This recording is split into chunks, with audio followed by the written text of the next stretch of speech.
I মালিক, জিন্দেগিতে অনেক গুনাহ করেছি, আপনি আমার গুনাহগুলোকে সবার সামনে প্রকাশ করে দিয়েন না।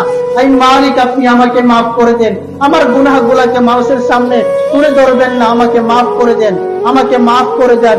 আল্লাহ রাব্বুল আলামিনের কাছে বিনয়ী হইয়া এমন ভাবে তওবা করছেন, আল্লাহ রাব্বুল আলামিন সাথে সাথে মাফ করে দিয়েছেন এবং দৃষ্টি দান করছেন।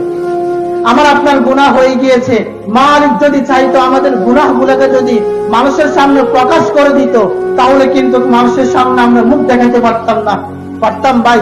পারতাম না।